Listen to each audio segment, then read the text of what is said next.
Hi, I'm Ben Kirk from Inspired Schools, and I just want to talk to you today about creativity.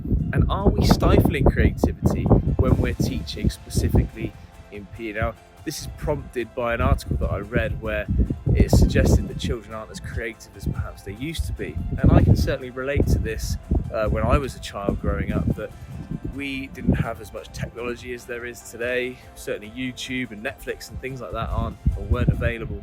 Whereas children now, they don't have to watch adverts, so they can quickly swipe between videos, so there isn't that boredom. And also that boredom of, what am I going to do today? I'm going to go call on my friends, we're going to create some games, whether that's football specific games that we used to play out on the field, or whether that was tag games that we used to come up with.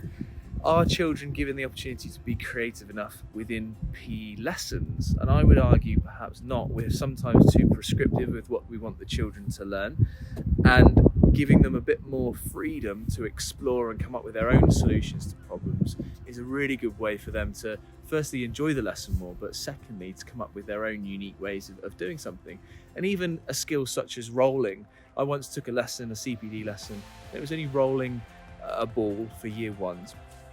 And I don't like to be prescriptive, so I set out the framework of how the lesson looked and what the children were going to do, gave them a few pointers, and off they went. And I wanted them to sort of explore and see what ways they could come up with. And then I would ask them questions, and we would come to the right solutions, but I wanted them to work it out themselves, a bit of problem solving in there. The class teacher kept jumping in, and we spoke about this, and she kept jumping in and telling the children exactly how she wanted them to roll, speed of rolling, technique of rolling. And we kind of had to take a step back and say, well, they'll get there, they'll understand how to roll the ball, they'll work out what works for them, what might work for one child might not work for another child. Yes, we want them to be fingers straight, bending their knees, all the things that we talk about with rolling a ball, but it doesn't need to be overly prescriptive. So that's an example of a really young class. For the older classes, gymnastics and dance really lend themselves to creativity, so it's not a concern around those things, because they're creating routines, they're working out ways to perform roles and balances with a partner, creating routines towards the end of the lesson. But let's think about games-based lessons. Can we challenge the children, set them problems, a 3v2 in basketball, and work out how we're going to overcome that problem as a defender? They've got two and they've got three attackers. What can we do? What things can we do? And let them be creative and come up with their own solutions. Same with attacking. If it's a 1 versus 1, off they go. Don't necessarily tell them how to do it. Let them get creative and work out ways that they can overcome that problem. And also with our questioning, it doesn't have to be closed questioning all the time around techniques.